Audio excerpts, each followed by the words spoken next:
Hi, everyone, and welcome to Forget Me Not Radio, the podcast where we discuss taboo topics and other issues society would rather silence. My name is Amy Daumit, and I'm your host. Today, I would like to introduce to you a new episode format entitled Courageous Conversations. Courageous Conversations is a roundtable approach to having those difficult conversations. Dr. Katharine Campbell, Dr. Laura Finley, Kris Drum, who is the owner of A Healing Self, and I sat down to discuss how violence in the media influences a culture of abuse and violence against women.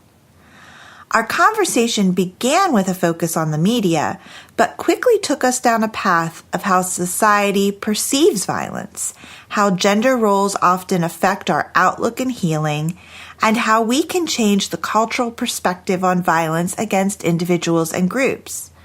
It is apparent to all of us how this issue of violence is far-reaching and much broader than we often give it credit for. Our hope is to create these episodes once a month, discussing different topics each time we sit down together. For more information on Forget Me Not Radio, you can visit amydaumit.com/podcast. There you can learn about upcoming episodes and guests, as well as support this project through patreon.com or PayPal. It is through supporters like you that we are able to bring this podcast series to you. Subscribe to us on iTunes to stay up to date with new episodes. And if you are already a subscriber, we would love to have you rate and review us. Your feedback is important. Thank you for joining us, and I look forward to seeing you on the other side.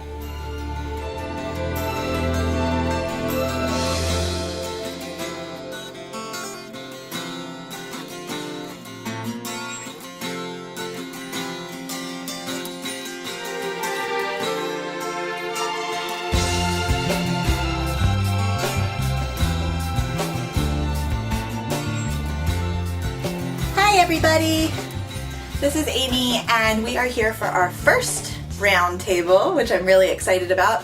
I have here today Dr. Katharine Campbell, who you've met in previous podcasts, Dr. Laura Finley, who you will meet in an upcoming podcast, and Reverend Sister Kris Drum. Thank you, I forgot your last name already.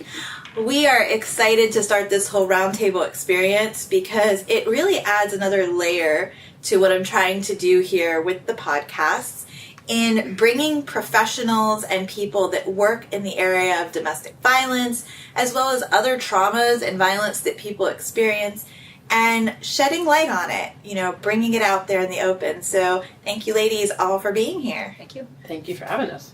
Awesome. So I want to throw out a few statistics that I came across when we were talking about getting together and chatting today. And the first one that really struck me is that out of the 33 most popular games that are out there, they're talking about video games, that 21% of these games featured violence against women.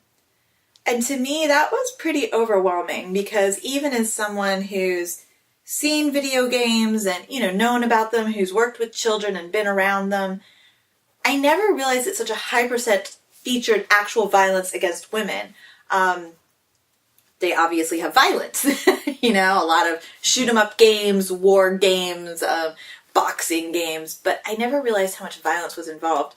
So I'd really like to talk about media as kind of, it's this all-encompassing, all-reaching source that gets to our kids from a young age, and even to our adults, and oftentimes desensitizes them to what is actually acceptable behavior, and, that division between what is fantasy and play and what is reality. And, what might be okay in a pretend setting, but is not okay in real life. So I really want to get all of your input on what you're seeing out there and how you think it's affecting the domestic violence crisis that we have here in the United States right now. And I'll just leave that up. Who wants to go first? Well, I definitely think that when you talk about media, it's not just games. I mean, that's a great statistic to illustrate violence against women, but we have to look at media in a much broader context than the violence against women. Everything from our popular music to our television shows to the billboards that we see and the micro messaging about violence against women that you see across our country in so many different elements. Absolutely, I couldn't agree more. You know, speaking specifically to video games, they're most popular and most marketed to young men, right? I mean, certainly women do play video games, but the primary market there is middle school age through college age young men. And so when you're thinking about linking the violence that they're playing, and increasingly these are violences against women that are in the games, and then who is doing it in real life, that's some interesting things to think about. And, you know, like, I don't know if anyone in this room favors censorship. I don't particularly. I just think we have to take like a big walk back and be like, why is it people want to play those games? Like, what does, I know Jackson Katz does a nice job at asking these questions. What is it about our culture that we find that fun, you know? Mm-hmm. If we can walk that question back, then we can start to figure out, well, then what would you find fun that's not violent? And then we would have less producers of said games or other medias. But, like, we're not asking at a bigger level those questions, right? Yeah. So we're just, you're able to market what you want, and there's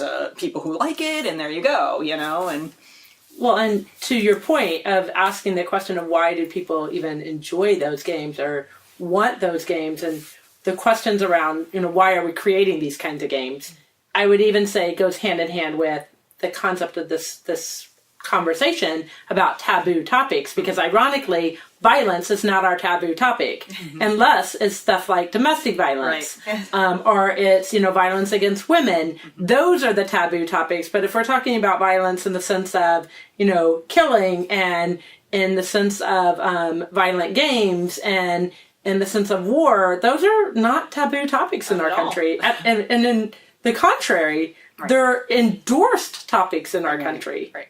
And encouraged by various institutions like sporting elements or, you know, whatever. It's like, it's so institutionalized that though, you're right, that we talk about those all the time in a glorification sort of fashion, typically, as opposed to a critique. Right. But I think there's also some interesting things, and I'm just focusing on video games for just a second because of that statistic, but that they were actually created with the whole purpose of creating better killers. Like, there's a whole history there that I teach some of my students about, you know, and it's well documented. Dave Grossman's the one who did a lot of leading stuff on this, but, you know, the military was analyzing kill ratios in World War I and finding, you know, it's hard to kill someone even if they're your enemy. And so, you know, soldiers were shooting their weapons, but not at the enemy. They were firing bullets that were wasted, supposedly, right? And so then they kept, okay, so how can we get more accurate shooters? How do we basically desensitize people to shooting someone else?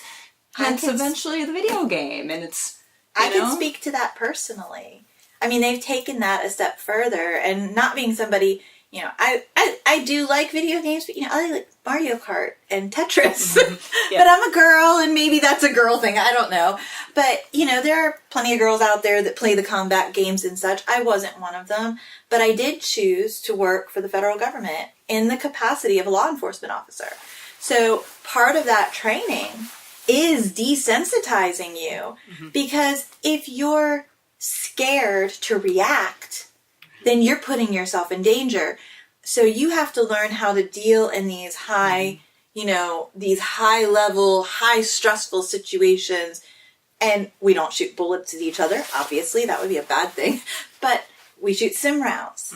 And we do, you know, online, you know, you practice with basically overgrown video games and actual interaction. Exactly. And when you think, I'm horrified to hear that there's so many, that it's 21%, I think you said, violence against women in video games. I have 3 grandchildren and 2 grandsons who I see them playing these games constantly, and a lot of them are very Islamic phobic and are showing, you know, you can go and kill Islamic looking characters in their games, and it's a trance state that they become into. You know, we're learning how to numb into the electronics, and so they're in a trance state doing these targeting kills. And when I object, they're like, "Oh, nanny, we know it's not real." But it's the desensitization process that you're talking about. And when I see them deliberately numbing and avoiding their little drama and traumatic lives, that's what they do. And I find it terrifying that we're brainwashing our kids. And to that point, that our youth and younger and some of my age individuals as well, I am just as bad about being on the phone and sucked into, mass media. And I know I could get really bad about that. And I know our youth is constantly connected to technology. And that does change the way we communicate. And so it all plays on, because what I think of is not just violence in terms of what they see in the very concrete messages of violence, but the subtle messages of not being able to communicate, the subtle messages of not being able to feel and deal with our emotions, but rather checking out from emotions. Right. And if we're not teaching our youth and our young adults, how do you feel what you feel? How do you communicate those feelings in appropriate and respectful ways? Right. That's another, layer of what we're doing that's contributing to violence. Right. Absolutely. As a whole. I was just thinking of this in a slightly different capacity. It's the same basic concept. I saw some article the other day I was reading. It was about, people advocating that we teach our kids how to handle if a police officer pulls them over, how to negotiate with police. And the article wasn't saying, well, that's not it wasn't suggesting it was a horrible idea, but it was shifting it and saying, how about we actually teach police who are paid to do that work to de-escalate conflict, right? Because that might be part of the problem. And so kind of bringing it back to this issue, I don't think we're doing a very good job of teaching kids to manage conflict, or if conflict is growing, to de-escalate it. We tend to want to put it on this other thing. Oh, it's your fault. And it's, instead of saying we all have a role in de-escalating a conflict if one is arising, and we don't teach people to do it well. So how do we expect them to know, And I think that's a really interesting point, because again, just I can speak back to my experience. That is something that's actually taught quite a bit, is de-escalating. But what you see is people that don't know how to actually implement it, even when they've been taught it. Mm-hmm. And I'm not really sure where that imbalance comes from. But, I'm a very, it's funny because if you talk to me maybe even 10 years ago, I would say I was a very black and white person. I saw things from one extreme or the other, and we've talked about this a lot. Very clear cut, very structured views on things. But, more and more, I noticed that it's such a bigger issue. Mm-hmm. And this, I don't think, is any different. All three of you have touched on these very small pieces, actually very big pieces, but they're very small in the amount of pieces that it takes to create this issue. And, we could probably talk about this for a week at a seminar. Right. And how this all plays into everything. But you mentioned subtleness and things that we don't even notice. Can you those micro messages. Yes. And so when you look at micro messages tend to fall into three kind of categories. And so micro messages, those subtle everyday experiences of messaging that we often don't pick up but have underlying messages. So one of my favorite ones is the example of you look good for your age. Mm-hmm. And that I hate that statement, because it's like, well, what does that mean for your age? But that's kind of one of those everyday statements that we would have that have a micro message under it. And micro messages tend to fall into three categories. They're micro assaults, micro insults, and micro invalidations. And so there's some work that's written by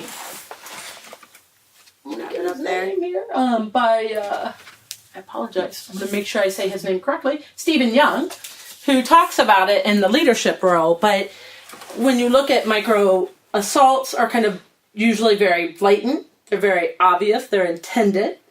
Micro insults are the concept of an insult, right? It's usually more about tone, it's usually condescending. And then micro invalidations is the point of invalidating your experience. So we see this especially a lot in the micro-invalidation when we talk about things like racism. And, if you say to somebody, wow, that was a racist comment, and their response is, well, I'm not racist. Well, you're invalidating that person's experience as a racist comment. So that would be a micro-invalidation experience by stating that comment. Rather than saying, wow, I'm really sorry that that's what was perceived. Can you tell me why you felt that way? And having a conversation. And that goes back to what we were saying about we don't talk about conversing and understanding one another. So instead we just allow these micro messaging to constantly occur in every form of what we do. Yeah, absolutely. And in all these, I think that's really important. It's, some of these are so obvious, right? Like you started with the video games, you got these video games where they're clearly get points for killing a prostitute, or, those are obvious, right? But then there are these more subtle things that I think you can almost miss. And those are sort of, I think, more insidious in the sense that we, at least a subconscious level, don't really miss them. We just aren't processing them. Like, this one takes me back years ago, but it just infuriated me. There's this Pixar movie, Ratatouille. I don't know if you guys are familiar with it. Yeah. Okay, so it came out in the theaters, and again, this was probably a good 10 years ago or something. My daughter was like 4 or 5, I think, whatever. And, for anyone listening who doesn't know the movie, it's basically about a rat. It's Pixar, it's a cartoon, who can cook, and he helps his chef, who can't really cook, do good at a job, right? So this is a cute plot, so I was like, I'll take my kid there. At the time, I was working at Women's Stress, so working with the victims of domestic violence and doing this work, right? So that kind of was deeply entrenched in it. So we go to the movie, and we're I don't know, maybe 30 minutes in. It's pretty early in the movie, and there's a scene where the rat's crawling out of a sewer and up over an apartment kind of and looking in, and he sees this couple, a man and a woman, and they're got a gun, and they're grappling over it, the hands going everywhere, who's going to get the gun? Gun goes off, boom, and then they look at each other and they run and they hug and kiss. And I just remember being infuriated that was in there because it didn't advance the plot. It had nothing to do with the plot in a kid's movie about a rat that can cook, So I was just it was a tiny second, little bit, my kid probably didn't see it, she probably didn't notice it, but I was so mad because I'm they pay so much money to make these films, and they pay editors to edit, and someone chose to put that in there. And why would you do that? Other than you're normalizing very unhealthy relationships. And to me, it was a lot of people wouldn't even pick it up. It was a kind of subtle thing. Well, I think it is normalized. It is normalized. That's the very problem. It's so saddening to me. And I got all pissy and wrote some other shit and whatever. But I was this is not okay. You were that crazy person 10 years ago that had an opinion. Well, I think it's That's awesome, though, yeah. They snuck it in, is how I felt bad. If I went to a movie where I knew that was part of the plot, well, I would choose not to go to that, because I don't want to watch that, right? But, a movie about a rat who can cook, why would you think that would be there, right? And so I'm I felt I voted for it, towards children. Exactly. This is a movie that's geared towards children, so what is the importance of adding that piece? Right. But in every children's movie, there's examples of violence. Yes. That's my very point. That it's not that they snuck it in. It is normalized. It is part of our culture. They are illustrating our culture, and that's the bigger concern. Right. Is that this is actually what our kids know. Yeah. Yeah, there's some great stuff about happy violence, right? They call it communication scholars about, when we present violence to little kids more, adults do, while we get desensitized and other things, we do have the capacity to differentiate certain types of things, but little kids, when they see violence presented as without consequence, as for comedic value, as for fun, the roadrunner gets knocked off the cliff and pops back up, or, whatever, this kind of thing, that is very, very dangerous for little kids, unless we open up a conversation about that and say, well, this is what violence really does, and we most often don't, because it's in kids' movies, and, we don't think to do it, but... And I would love to even make a comment on that, because I think one of the things I've often heard is, well, we've always had violence in our movies. You're right. if you think back to, what was it, Roadrunner that dropped the anvil on the... Coyote, right? Yeah. And that was always, violence was always a part of our cartoons, but I think the difference that we have to look at today's violence versus the violence that, perhaps our generations and older have kind of been available to us is, first of all, the violence is more deadly. Mm-hmm. It's more inflicts more pain and more devastation. It inquires with a lot more guns. Now, I remember as a kid growing up in a really relatively, what at that time was a very violent community, but we rarely had guns in our community. It did happen, but more often than not, our fights were with knives than guns. And that's a big difference, because fighting with a knife versus fighting with a gun, yes, they're both dangerous. Yes, they're both violent. Don't get me wrong. But there is a big difference in the consequences of those concepts. Right. And so I think we have to be realistic about, as violence becomes more prominent and as the level of violence becomes more deadly, it changes the conversation as well. There's a big difference between growing up with an anvil being thrown off. I mean, first of all, when do you have one? How do you get one? Do we know where to order them? Because that's one issue, right? The same thing that I'm thinking of, where I was watching about this, is it was focusing actually at the bigger issue of, kind of violence in media, whatever, and then this was just one element of this sort of happy violence piece, but it was talking about also how we use this happy violence concept in world wrestling, which is still wildly popular with same demographic group, right? Young men, right? Mostly. Predominantly. And this great documentary goes through how, like, the storylines, the narratives in this violence. So it's not just that these people are putting on, like, sort of a soap opera of fictional violence. Right. That's been like you said, that's been around for a long, long time, right? But it's the narratives that have shifted and gotten bigger, better, faster, more over time. And so it went through this whole thing of this bullying narrative that runs through these, especially if a character happens to be the one that identifies or supposedly identifies as LGBT, then they are the recipients of the violence in the storyline, or violence against women, and the women characters are propped up as just something that you should be violent against. In fact, they always had it coming. They did this, so same narratives that promote domestic violence. And so it was really interesting, because they're talking about how, the fans are like, it's just good fun. It's just happiness. We like this, but it's not just good fun. You're learning a storyline there of dangerous behavior that has no consequence. And we're deadening compassion. Yes. We're obliterating compassion and the idea that this doesn't hurt and that this isn't real. And it's so sad to me that love and compassion are denigrated, and what's exalted is this othering, this hatred, this mocking, the culture of this mocking, humiliating, put down humor. There's so, you talk about the microaggressions, and it's so insidious, and it really, I said this before when Laura and I were talking. For me, it really needs to be on the spiritual level, in terms of something needs to happen in terms of opening hearts and compassion, and to say, wow, this isn't funny. That hurts.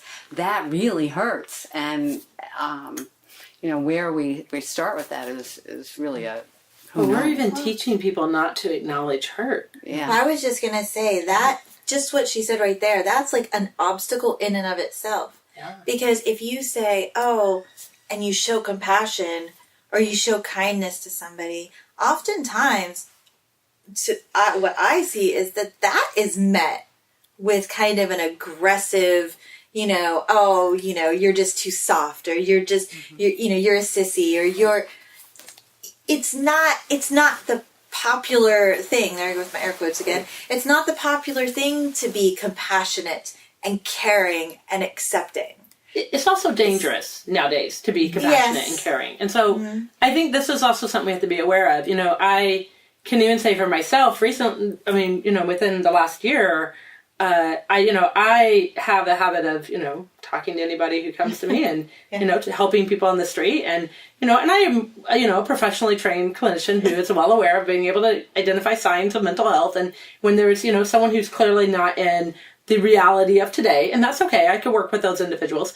And so I had a young youth come to my, car and tell me that they're in a panic and crisis, and, they need help getting a hold of their mother. And of course, I'm going to be like, okay. So I put my phone out, I hold on to my phone, and I call the mom, and the kid yanks my phone out of my hand and runs away. Mm-hmm. And so, there's $600 down the drain as I just had my new iPhone 6, in my hand. And, that's something I think we have to be careful, because people nowadays also have the message that don't be compassionate because it's dangerous. Don't talk to somebody on the street. How many of our LGBT youth who are homeless and on the street are being walked by, ignored every day? and even people who sometimes speak up about whatever injustice that they're seeing, or when something does hurt them, we often are dismissed as, like you said, too soft or PC. You're too politically correct, or too sensitive. That we need to move that whole nomenclature out of the conversation. I think it's not about political correctness; it's about me expressing how I feel, and you can disagree with what we were talking about, but you can't disagree with how I feel. I feel the way I feel, But when you get dismissed like that, it's the invalidations you were speaking to, absolutely. it just shuts down the whole conversation. And depending on who you are, that can really start to grate on you over time. Absolutely. So you tend to withhold your comments or your thoughts or your feelings. And, we talked about this a little bit at one of my speaking engagements, and I see it again and again and again, where I bring up the fact that I'm there to talk about domestic violence to a group of children. We're talking that there's not a person in the room that, that the talk is geared towards anyway, that's over 16, 17 years old. And the immediate response that I get every single time from a very large percentage of the group is, chuckles, smacks, laughter. Where is this message coming from that if somebody says, we're going to talk about abuse today, we're going to talk about domestic violence, it's not okay to bully, it's not okay to be physically violent, it's not okay to hurt those that you love. Where are our youth getting this idea that that's a funny topic? I have had similar experiences, although not always. I will have to say there's some groups that I've spoken to that have not done that, but I've seen it enough. I know what you're talking about exactly. It happens. I at first was like, oh, it's so offensive or it's poor behavior, and now I'm starting to come to the point where I think it's a discomfort, and they're masking their discomfort. Yeah, that's what I was just going to say, because it comes back because adults do it too. Yes. We talked about adults that. can be worse sometimes. They'll come up to our table. Oh, what is this? What do you do? Oh, I love your banner, whatever. Oh, we talk about domestic violence. We're domestic violence prevention and education. And you can just see the breaks. Slither away. Yeah, you can just see the horror, and they just start to back. Or the wife beating jokes. Yes. The joking and the discomfort, which goes right back to what you were saying, Laura. It's absolutely. Yeah.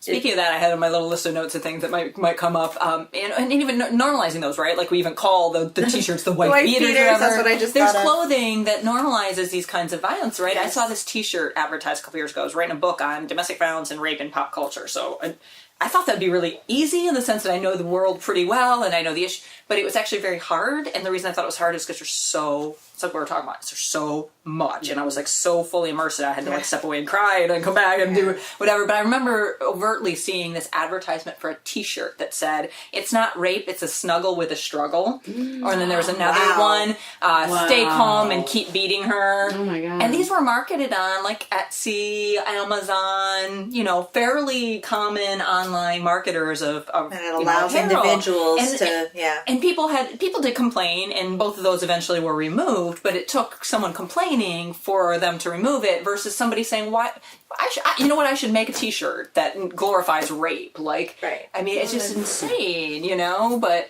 my guess is that somebody thought that was funny. Somebody thought it was clever. Yes. They're like, oh, this is funny, and people think this is funny, and I will sell lots of t-shirts because nobody has the guts to put something like this out there. Right. And it comes back to so what does that say about our culture? Precisely. That you think, and that you will get you will have a market for that, The other thing I was thinking about when we were talking about put downs that you brought up, Kris, I think it's important also to recognize that both sides, and we don't want to get too political, but both sides of the sort of political spectrum use those same tactics. I think too often we're very divided on politics, and we should be maybe on some issues. Right. But what we're doing in common is that same culture of putting each other down. I'm not going to listen to your side. Divisive. In fact, I'm going to get back at you. So next time my party takes office, then we're gonna trench it, and we're not going to work with you. And you see it in the sort of liberal versus conservative media, where they're both inviting guests onto their shows just to demean them and make them look stupid. And it's a model of how we're communicating that our kids are picking up too. Most it doesn't have to be definitely. that we're in the home teaching them that. They see this sort of all these And other has been places. part of our politics for a long years. time. And let's be clear, this is it's not new. centuries It's not of definitely. political discourse and rooted with without any, to Kris's point earlier, compassion. Yes. Root it without any respect. Yes. Root it without any, authentic dialoguing about whatever disagreement you may have. Because I think that's what makes our country also beautiful, is that we can have disagreements and we can have different opinions. But if we can't have it with compassion and without compassion and respect, we're in trouble. And this is where I think we're Seems at. like we're Well, and I think I would really like to see what we would have created if there were as many women in power as there are men in power, because I think that women have a far more diffuse awareness that really cares more about generations to come and the children of the planet, and would be unifying. Like, what about all the children on this planet who have no access to water and food and shelter and safety, and the sensibility, the male sensibility that's so dominant is a very linear one, and we are sorely missing women at the table. And I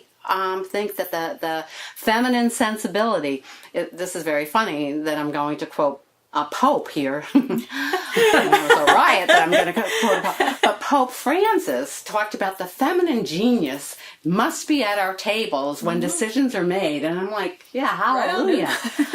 And when we look and see who's making the decisions, women aren't at the table. And I think it's gone back, not forward. I mean, in comparison to other countries, we're very, very poor. I mean, I think the last Congress was like 17% female, and we're over 50% of the United States. Like, that's really disproportionate. And so, it makes sense that, like, it's not gonna fix everything. Women are varied, whatever. There are good-hearted men in, like, we all get that. But, like, more representation. Well, there's no balance there. Yeah, and symbolically even that makes a huge step of saying, look, we're trying to be more inclusive of the voices. And not just women, but also women of color. Yeah. Because we, when you look at that 17% of women who are in offices, how many of those are women in color? Right. Because now you're talking a whole different level of knowledge. I mean, I think back to, and I know Kris and I have talked a lot about this, and I've been enlightened by my spouse on this information of the Grandmother's Council and the concept of, I believe it's a Native American tradition, where there's a Grandmother's Council that meets across the entire global communities.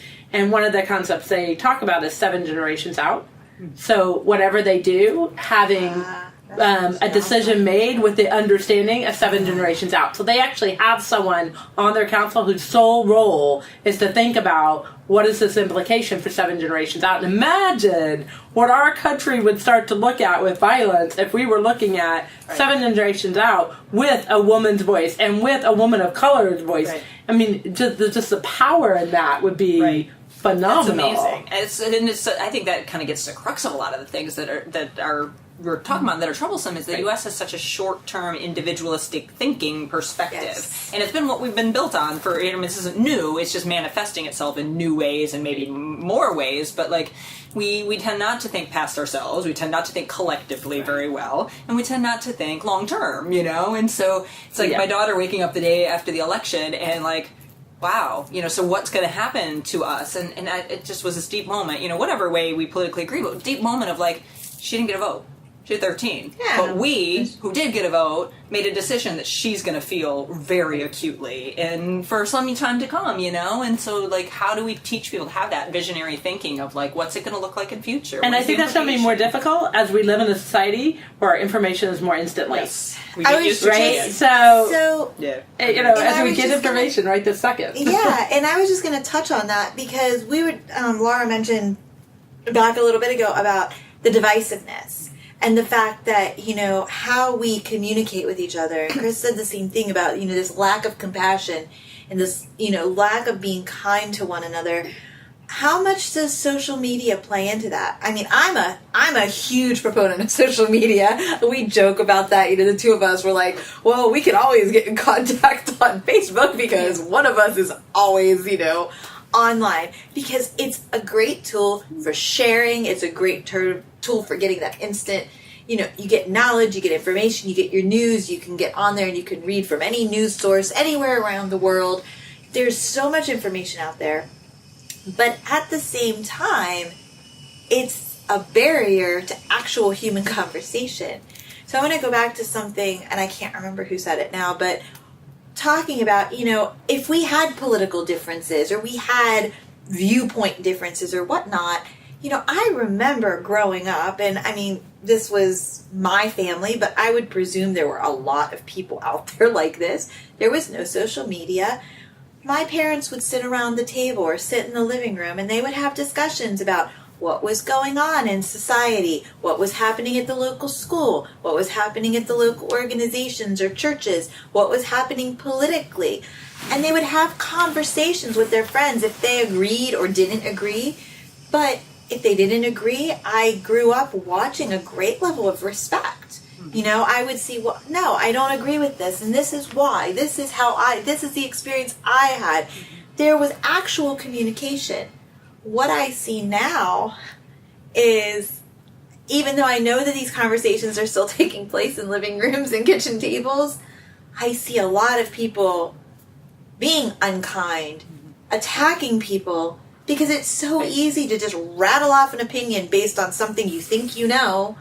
Well, it's also easier to attack someone when you know them through social media versus person, right? Because that depersonalizes them. Yes. And it also is something where you have to think about, we do things like unfriend people when they, have a different opinion than us, right? So we then isolate ourselves within this bubble. Right. Of like-minded people and perspectives. Exactly. Which also participates and contributes to this very concept of, if you're different, we don't want to hear, we don't want to see, we don't want to acknowledge, we don't want to evaluate and talk about that, right? Because differentness is the root of, in my opinion, differences is the root of most, evil behavior is that fear of other.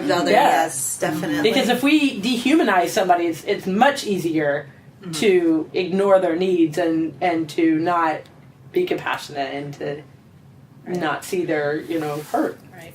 I think we also, along with the social media, because I'm just thinking now about participation in Facebook and how many wonderful pages that I've liked that are very spiritual and positive and compassionate and loving in nature. And the difference in, of course, like if anybody looked at my Facebook feed compared to, some violent guy's Facebook feed with a totally different view. I mean, we're going to see two entirely different feeds of information and perspective on the world. The possible manipulation of those feeds is very scary to me, I mean, I think that there's tremendous potential for organizing and reaching people on one hand, and then but that can work for both sides. Absolutely. But isn't that the case so many times that at the far end of either extreme can be dangerous? Right. Sure. Like, I don't think there's anything to the extreme that's good. That's good.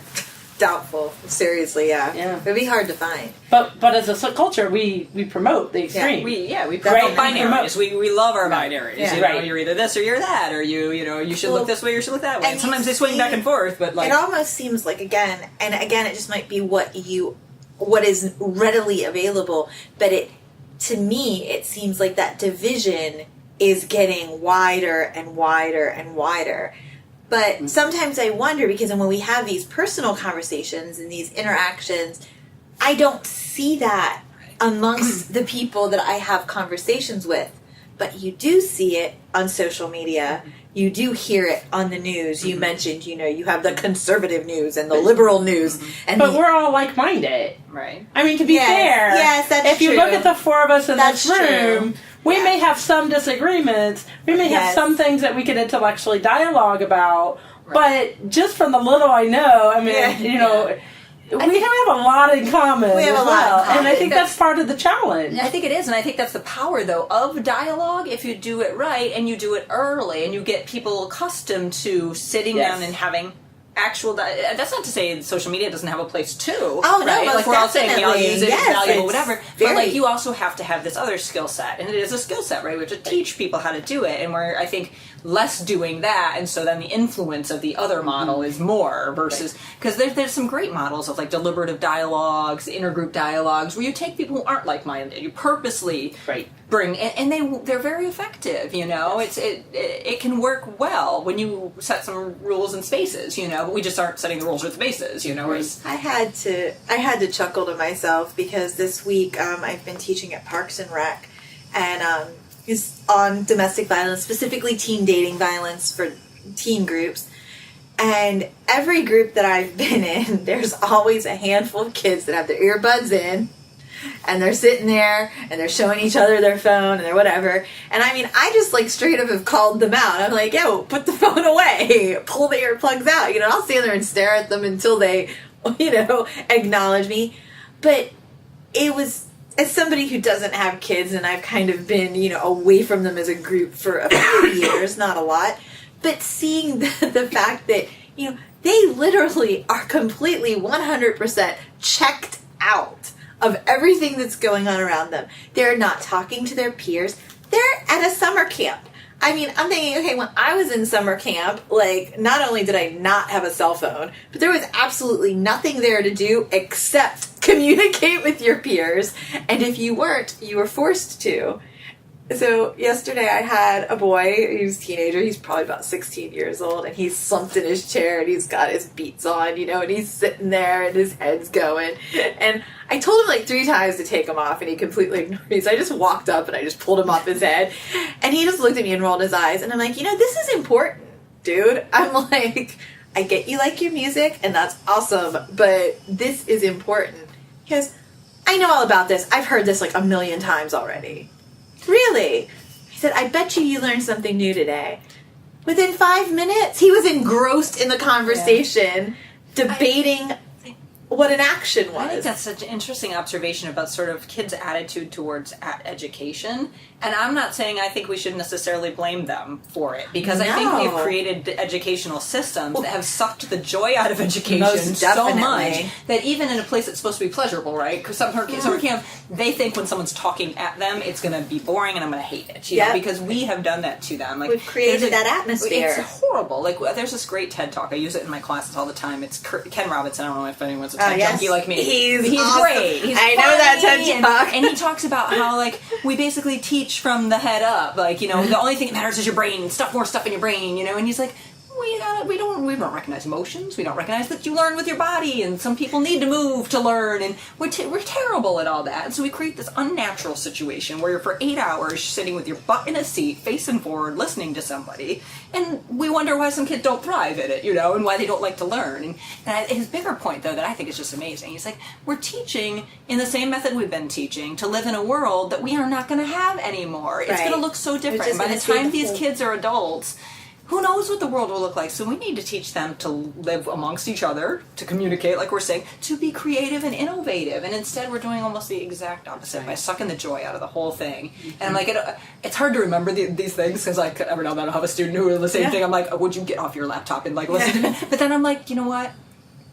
We shaped that as a culture, so like it's going to take a while to unshape it of the kids who've learned it. You know, well, and we see that in what business. they're doing. We see this in business, right? Because, to be fair, most business leaders are at an age where I constantly hear the dialogue of, I don't understand millennials. Yeah. I don't understand millennials. They don't get it. But then we, as individuals, because I say we because I'm in that age range where, you know, I'm in that range of where most CEOs and business leaders are around the same age or slightly older than me. And we don't do a good job of trying to communicate in a way that millennials communicate. Right. So, you know, it's just as much at our response to say, okay, let's figure out how our youth and young adults are communicating so that we can make sure to be effective in that dialogue. And I think that's really important too, because I think that the social medias, and they're always like ahead of the adults, right? Like, because that's their domain, right? And that gives them a power, because in so many respects, and more, I think adults have power over kids, and we're increasingly impinging on those spaces where they once had power of themselves, like to go organize play in the playground. Now adults are organized for the leagues, you know, whatever.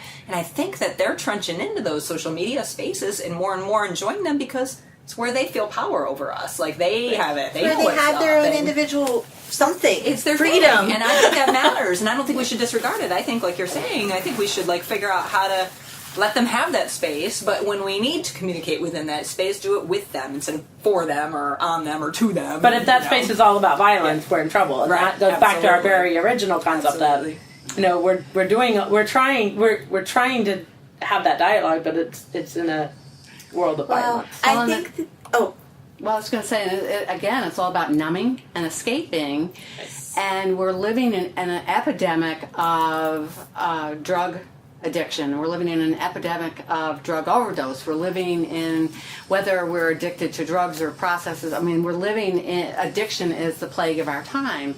And it's all about avoiding feeling, like the rates of depression, the rates of anxiety. It's all about not knowing how to feel and manage our emotions. And I think that, the amount of cutting that young people do, the amount of self-inflicted violence, the amount of suicidality that we're seeing really goes back to this basic premise of not being able to communicate, not being able to feel, not being allowed to feel. Right. Fear of humiliation. The fear that young people are experiencing in terms of self-expression is it's just astronomical. And what I'm seeing in my practices, in my private practice with clients, is my young people who are coming to me, I think, and those, when I say young people, I'm also referring to those 20 and 30-somethings, not to date myself, but I think we went through a cycle in our culture where we continued to eliminate feelings and thoughts and being able to communicate,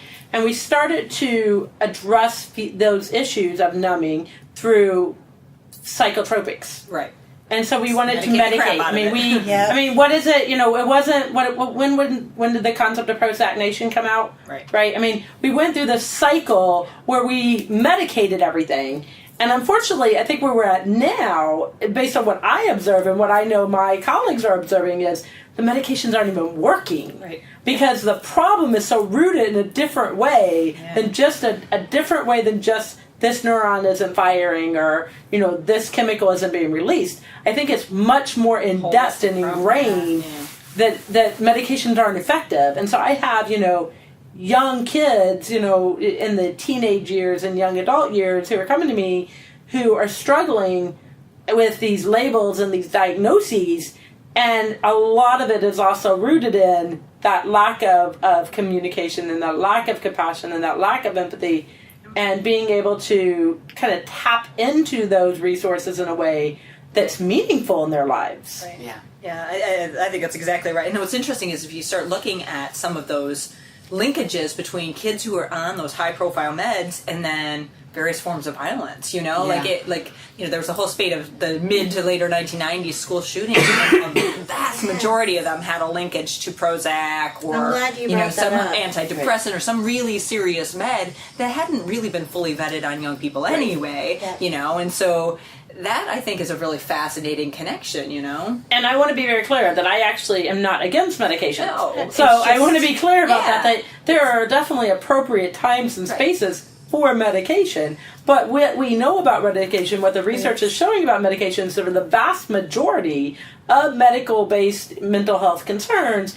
medication is not enough. You have to do medication in conjunction with therapy and psychotherapy concepts of what's going on to really be effective. And so we already know, the research is there, that even if we medicate, even if it's necessary to medicate, that isn't enough. We have to go back to our original concepts of communication and empathy and dialoguing and and I think like what Kris was bringing up, with so many addictions and things that kids medicate themselves, right? They're numbing because maybe they don't have the access to those other kind of meds, or maybe they're mixing those things or whatever. And kids have a shockingly amazing BS detector, and so I think they see us in our country sort of policies like, well, these drugs are illegal, but these ones we're going to give you because that'll fix your behavior, and they're like, oh, you adults are full of crap. I just think they're like, I wrote this paper a couple years ago, and it was like, our drugs are better than yours. It was basically talking about how schools, especially in the 1990s, were real happy to be doling out Ritalin and Adderall at the school nurse's office, but then telling kids, don't bring any drugs to school, don't use any drugs, and bringing and it was like that's a mixed message, and that's a very problematic problematic one. It's not to say that the Ritalin Adderall couldn't have been used, as you said, correctly. Right. But somebody needed to be talking to them about, here's why, and here's the nuances, and did we overprescribe that? Absolutely, And so I just think, like, we are sort of full of these hypocrisies that kids are kind of like, and we give them such an easy way to say, you adults you don't have your crap together, so why would we, And our kids today are so much more in tune. Oh, So much more in tune than... I was just going to say, these are things we wouldn't have picked up on at all. I mean, my 9-year-old knows more than I definitely knew as a 9-year-old, and I think maybe more than I knew in high school, quite frankly. Yes. I mean, I think that our kids today are they're so much more intelligent and so much more in tune because of that instant and the ability through social media to be connected all over the world. Their knowledge level and their skill levels are completely different than when for adults than what we grew up with. It's a And I totally think adults are different still world. selling teenagers, especially, but kids in general, short. We sell them short. We underestimate their capacities. Especially like our school systems. Other countries, their systems are much more advanced than ours, and kids can handle it because kids are sharp and they want to learn. And if you don't destroy that love of it, they'll keep on wanting to. But we instead underestimate them and make it boring, and therefore they're like, yeah, that sucked, Do you think that sense of the hypocrisy of the adults and the sensitivity and the intelligence that you're talking about, Kat, contributes to their running away, hiding, numbing, and avoiding? Mm-hmm. Sure, absolutely. Yeah. And I think it's also about just understanding our kids. I mean, I just for an example, and I'm thinking about my own daughter and her, teacher last year. We were having a conversation about, okay, well, your daughter's really smart and she's doing good in class, but FYI, I let her get away with this, but in other classes she won't get away with it. And one of the things she does is she doodles. She doodles all the time. She's always doodling on her paper. She's always drawing. Mm-hmm. And for some people, that is the best way they learn. Yep. But, Yup. for her, the message we were being told was, look, yes, she's getting away with it in my class because that teacher kind of got that my kid needed to do that. So I really appreciate that teacher got it. But I'm also very attuned and aware to the fact that many others won't. How is this a problem, right? Like, this should never be anyone. I'm like, the kid's getting A's in every class, in every subject. Why is this And your an issue? personal doodling bothers no one. Like, you're not being disruptive in any possible way. Exactly. It's like, I don't understand why we're even... You mentioned students being on their computer. And it was interesting because when I was in my advanced degree, I would sit there. We were allowed to have our computers to type notes, which was great for me because typing was a distraction.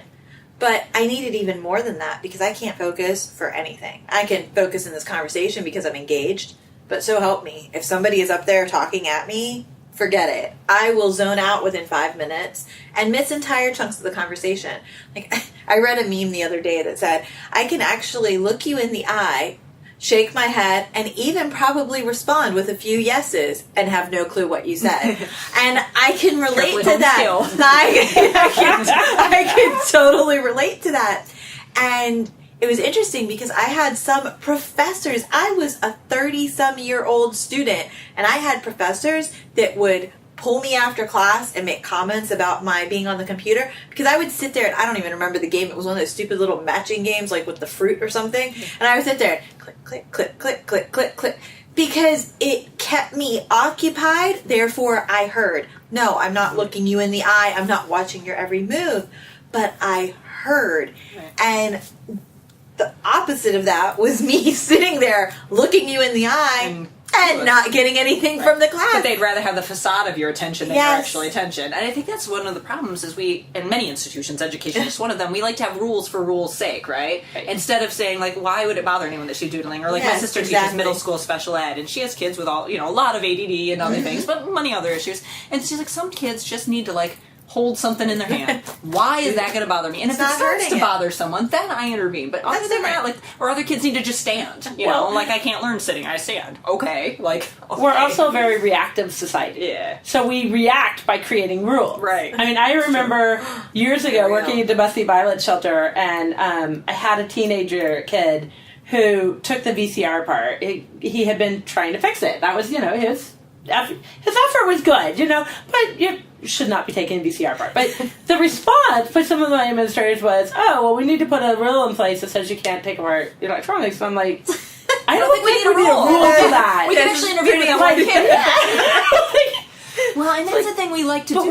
We overreact. Rules. Yes, we overreact with these rules of we need a rule for this, we need a rule for this, we need a rule for this, because we're such a reactive society, rather than processing and let's take a minute, let's hear what's actually happening, let's take a look at the whole scenario and decide what's appropriate. And an inability to address with a person, right? So instead of addressing that individual, and I think maybe what you're doing right now isn't okay, it's easier just to go hide behind a rule and say we need a rule about it. I saw this a lot when I was a high school teacher. I remember vividly my husband's high school, he was teaching at a different neighboring school, and they had probably a legitimate issue with a couple girls who were wearing exceedingly short shorts that probably were not okay. But it was a couple girls. So instead of dealing with those couple girls and having a not probably very fun conversation, but hey, you got a little bit hanging out here, whatever, they decided to make a rule prohibiting shorts. Well, the boys were rightfully upset because they're none of us are wearing short shorts. This is not a problem for us, so why can't we wear shorts? And then the other girls, of course, same thing. So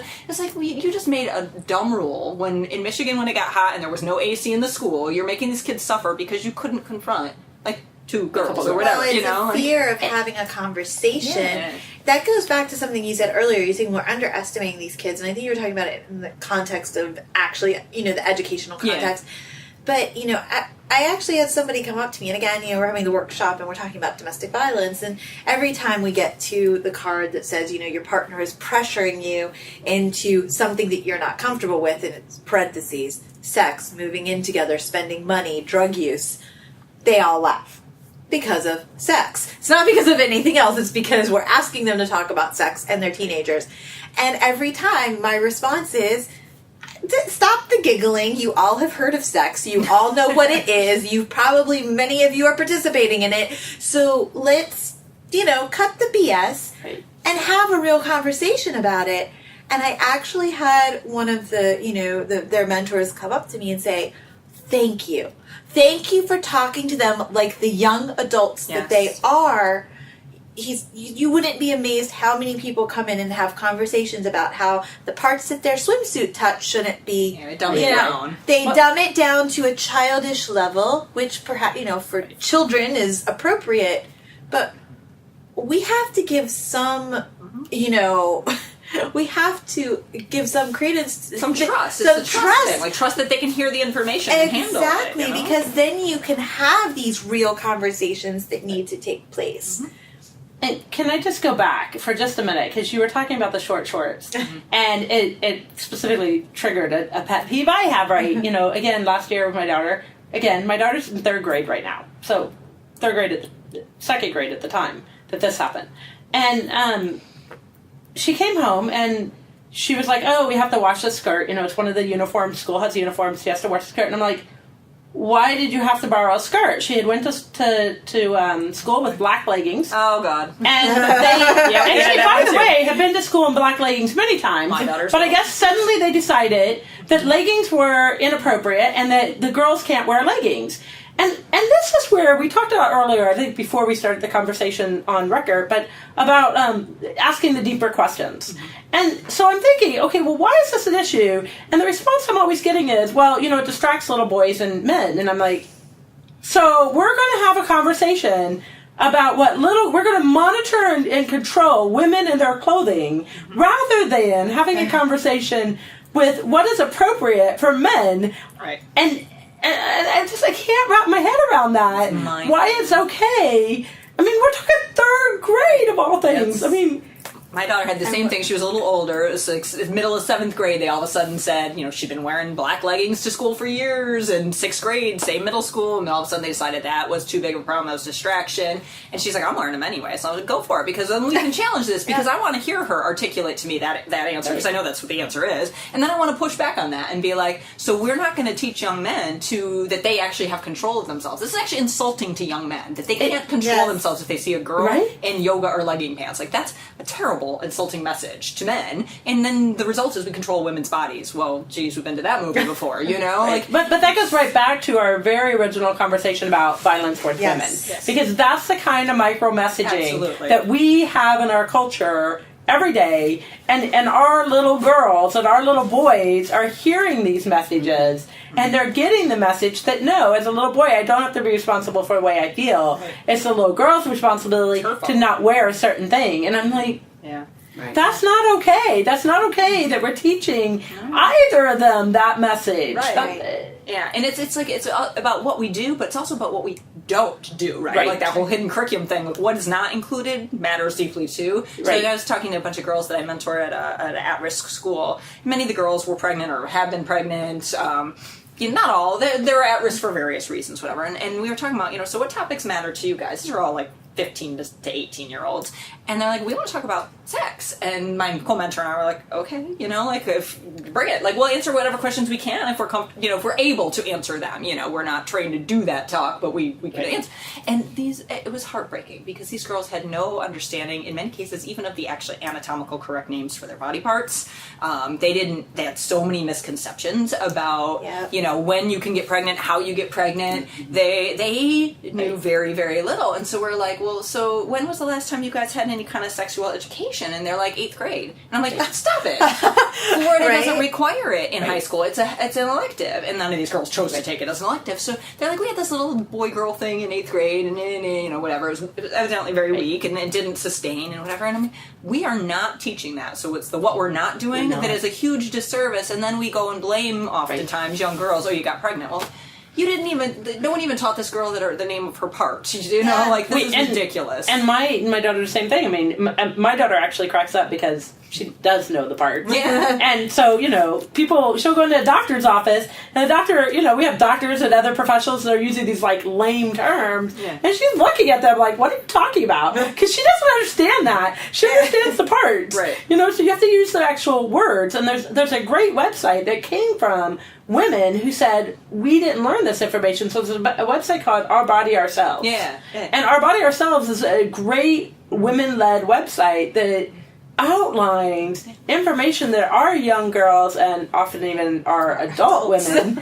don't know. I mean, I have conversations with many adult women in the clinical room, and they don't know how to have a conversation. There's a great book, speaking of that, Peggy Orenstein, I like her stuff anyway, but she did one of her most recent books, I think it was the most recent, she went around the country interviewing girls 16 to about 24, so late high school, early college, about just sex-related, their experiences with sex. And it got into these topics of, what did you learn, how did you learn it, when did you learn it, into things of coercive sex, rape, etc. So it explored a gamut of topics. And what they were finding is that girls are getting these messages that it sometimes is overtly coercive, violent, whatever, but it's oftentimes they're doing things they don't really want to be doing, but it's not so much always that the guy is saying, do this, do this, do this. They're getting this message that, well, I like this guy, and I don't want to displease him, and so I'm sort of obligated to do something with him, and so, they're engaging in oral sex or something shy of actual penetration many times, but it's an interesting kind of coercion, right? It's not like a pusher guy thing. It's more of these girls feel societally, well, I better not let him down, and we went out, and they're kind of bringing it to the situation, but they're bringing it because that's what they're exposed to. It was scary, but really interesting. Do you know what her book is called? Because there's two. There's a lady who wrote two of them that did the very thing of talking to young girls. That is an amazing the title of it off the top of my head. I just remember the author, but it was I really can see good. the cover. Yeah, me too. But I can't think of the name of it. But it's very good. But what did you say the author's name was? Peggy Orenstein. Probably look it up. Hey, the magic of the Google. Yeah, I want to talk more about that. Sorry, I just talked over you, but sorry, now I lost my train of thought. But no, we were talking about a lack of education and a lack of pieces and a lack of information. And the irony is, I think that comes back to where are our kids getting their information? If we're not giving them the correct information, where are they getting it from? And I know I brought up with you all earlier that some of the comments that were made to me in the course of, working with different teenagers. And one was, well, isn't it the woman's, I was sharing my story, which is just a kind of background as to where this was coming from. He said, isn't it the woman's job to be, taking care of the house and cooking and cleaning? And I'm like thinking, the immediate thought that comes to my mind is, you're like 13. Where did you get this idea? Like, where is this coming from? You are being raised in an age where there are probably more women working in the United States than there have ever been. And where we are promoting shared responsibility and shared parenting and co-parenting. And these are terms that were never heard of before. And yet, that's coming out of your mouth. Yeah. And I had another student in the exact same group that said to me, well, sometimes it has to be okay to be a little, be a little violent, because what if the girl just keeps pushing you and pushing you and pushing you and pushing you? Then it's just, then you just want to, and he like slammed his fist into his hand. And again, I'm like, and where are you getting this idea that this is acceptable behavior? Where are we getting the idea that we need to sleep with somebody on a first date, or we need to, be sexually involved with them when we're not ready? Where are we getting the idea that we have to, be perceived a certain way in order to be loved or cared for in a good way? These are, again, I think it's such a broad thing, but I think these are topics that... But I think it goes right back to the media, of violence against women in the media. I mean, if we're not illustrating love and compassion and kindness and respect for women in our media, or just even women in our media in roles, I mean, okay, let's just take out the violence from me and just women in roles, right? In roles, I mean, pay, in directorships, in like every facet of that. Yeah. I mean, look at there was a lot of research done about children's books. Yeah. And how many children's books have lead women in their children's books? I mean, I made a point of ordering things like Good Night for Rebel Girls, which is an amazing book. And they actually are coming out with a second one of all key women leaders in the world, and all different kinds of women, and really illustrating women in all different capacities, from mathematics to science to astrology to, artists and cooks, and, really showing that women are in all different capacities. And you have to start that at an age that's so young now, because our children's books don't have women role models. When my daughter was little, I used to change all the he's to she's, and when she started reading, she was like, "Are you kidding me?" All of these books were really about boys, and now they're about girls. But the idea, I wanted to just kind of tie back into not only the media. We're still seeing an epidemic of violence against women, and the statistics on child molestation and rape and sexual assault and campus rapes, it's astronomical. And I started this work in the 80s. I started this work in 1980, and the statistics haven't gone down. And here, it's like 40 years later, and I'm like horrified that the violence has become more and more institutionalized. I work 3 mornings a week with addicts, co-occurring mentally ill, addicts who struggle with mental illnesses, and I do groups for women addicts. And the sexual violence that these women have sustained across the board, very rarely do I see any women who have not been sexually assaulted, or raped, abused as children.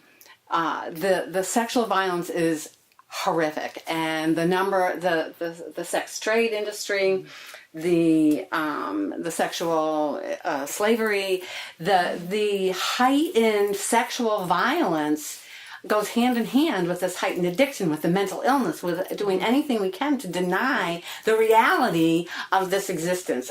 And it's overwhelming to kind of think about where we get in there, because it's happening in our homes, right? I think that's what matters the most, right? It's like, it's not just any one, and you were using the word, patriarchy earlier, which, this is what this is, right? Like, it's not just any one institution that still has a gender bias. It's all of them.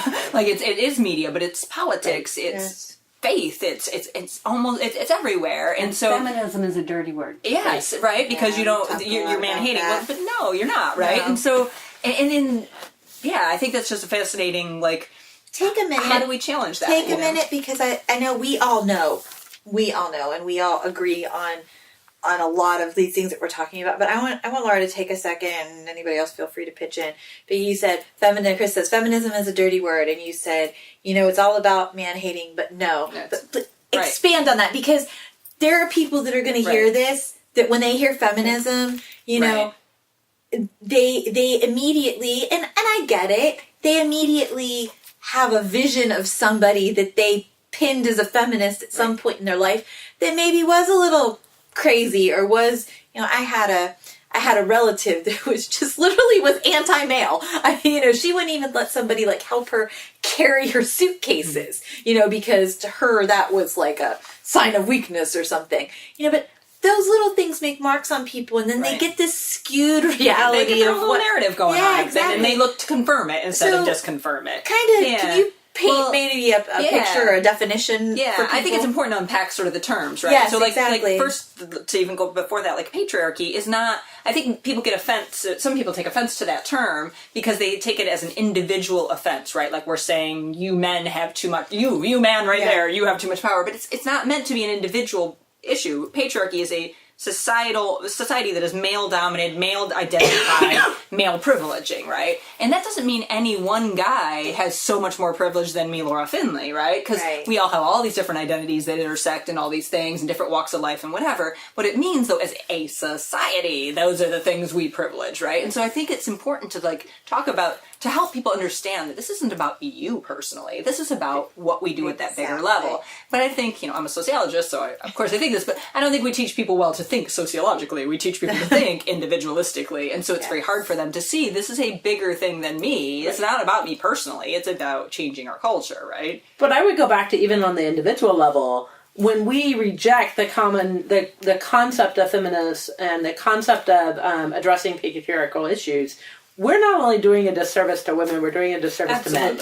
And so you mentioned that earlier about how we're underestimating our men. I was mentioning earlier that we had the Huffington Post put an article out today on what did I say, that the hashtag masculine failure. Failing masculinity. Yeah. Yes, thank you. Hashtag failing masculinity. And I think that's the very point that, I think what I would like to see is more of our men who are recognizing that these concepts of violence against women are violence against everyone. And I think that is a really important concept that we have to talk about. Violence against women isn't just violence against women. Right. Violence against women is violence against everyone. Right. And I think, and to that point then, so feminism really is just about gender equality, right? And so it isn't a dirty word, and it isn't a man-hating thing. It's, as a root, it's just about both men and women wanting equality, and that equality, to your point, it benefits men too, right? There's some great work about how this sort of hyper-masculine sense of what it means to be a male is devastating for males, right? They have higher rates of drug addictions.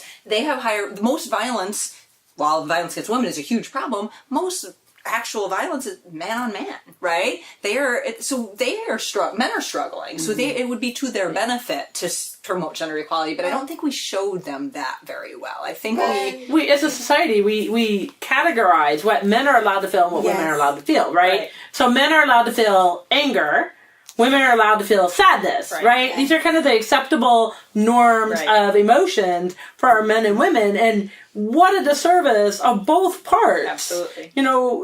Listen, some of the best movements have come from women's anger, right? So when women are pissed, some real things get done, right? Absolutely. And simultaneously, when men are sad and when men feel that depth of compassion, some amazing things have been done. Yeah. And so if we could allow for those on both parts, what a concept that we would, True. And it's about rejecting that binary thing again, right? Like, you don't have to be just this or this. You can identify in all these different ways and tap into, for your whole self, right? And the one thing kind of related to feminism that I'm finding very interesting lately, and it kind of in my own personal relationship, but also in many other things I'm seeing, is this tendency that men who do care deeply about women to promote sort of a form of what they see as gender equality that's very paternalistic. So I'll protect you. I want to be a protector male, which still drives into that same narrative of male as sort of head protector, right? It comes out of a nice place, and I think it's a more progressive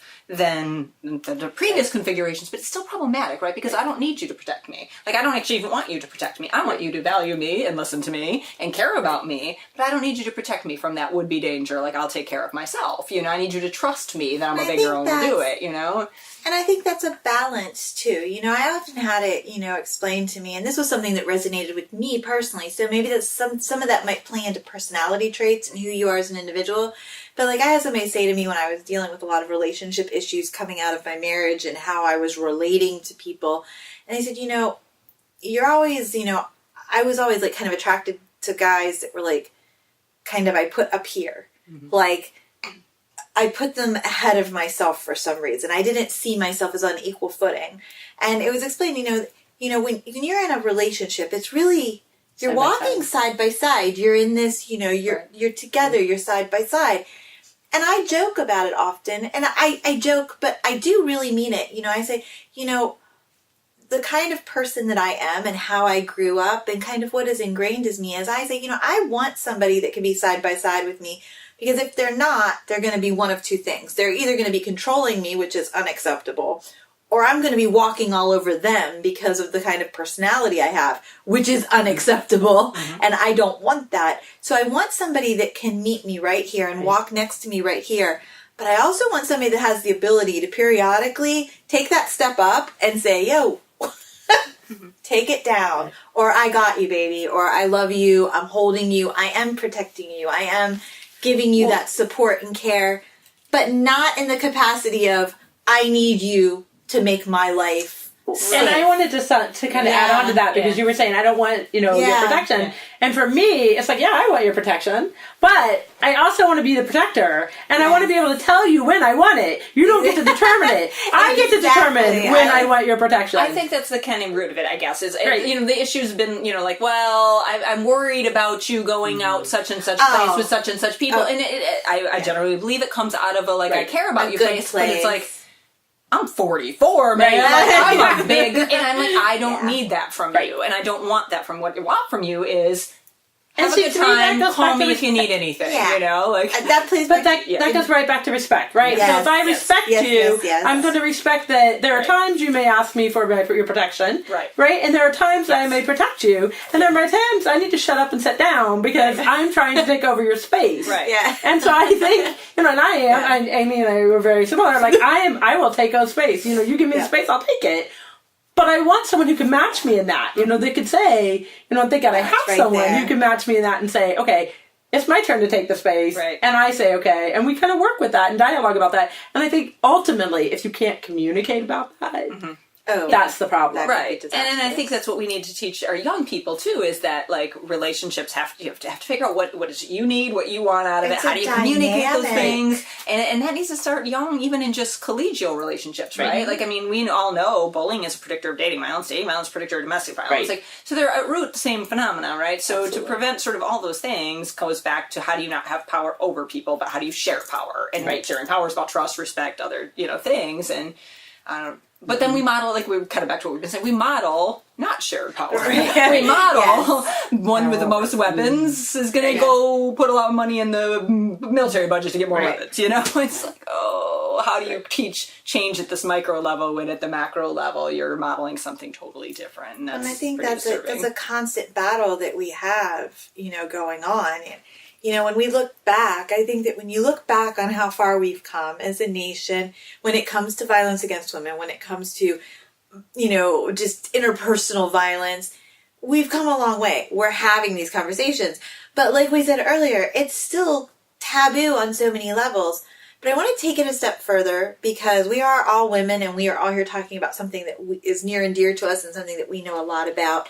But there's something that I think gets missed a good bit in this conversation, and that is actual domestic violence, interpersonal dating violence against men. We talked about it in the LGBT community, that is another dynamic that doesn't get discussed. So, you know, we're having this conversation about, that the domineering kind of man, the women and how we're told we need to behave. But that's a huge, obvious, monstrous issue. Right. Yeah. But there's a lot that's playing into how men are being treated, how same-sex relationships are being, how the dynamics are there. Violence is non-discriminatory. Mm-hmm. Right.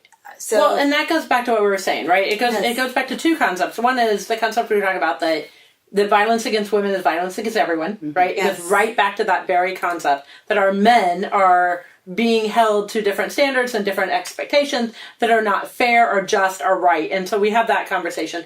But also for our children and our young children, what we know is, ironically, for example, I believe, and somebody can correct me, but when we talk about child sexual abuse, the numbers against male child sexual abuse is actually higher than females. I think you're probably right. And so right about that, I think there's a huge area we're missing with men on being able to communicate when they're a victim of crime and not being able to talk about that, which then perpetuates that crime. And an example of mine, you touched on it with the hashtag. Yeah. Well, and I touched on it before with you in our conversation, because one of my pet peeves I work a lot with the transgender community, and so there's been a lot of dialogue in various political arenas around what they're calling the bathroom bills, and these concepts that, they're wanting to monitor and police who goes into what restroom. And a common argument that we're hearing almost in every chamber across the United States is, well, we want to protect our little girls against real men going into the bathroom. And I'm like, okay, first of all, what about our little boys? They don't need to get protected anymore? Like, if that's truly your argument, why is it only for little girls? Right. And secondly, we already know that has never happened in any statistical way. We've never proven it. It's never been a case. The one case that they tried to show out in the media was completely deemed to be false. So we know that that's not true. But the idea... We're going back to this lack of understanding. But to me, this goes back to violence against women. Because, see, here's the thing. What we know is we don't have issues as much.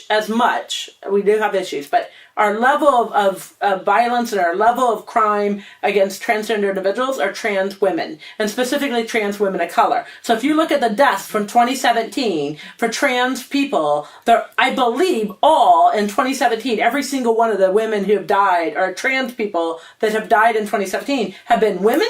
And I believe all but one have been women of color. Wow. And so that's something pretty phenomenal to be looking at. That's huge. What is so threatening about a transgender woman in our culture? And to me, that goes right back to violence against women, and right back to our expectations of what men, and my you're doing your air quotes too, my men in air quotes versus our women you in can't see air quotes on well, and I think those expectations, audio. those gender role norms or whatever, do play in when men are the victims of dating violence or domestic violence also, right? Because I've had a lot of young people I've talked to, guys who are slow to disclose, and then eventually after conversation will say, hey, that's kind of what happened to me.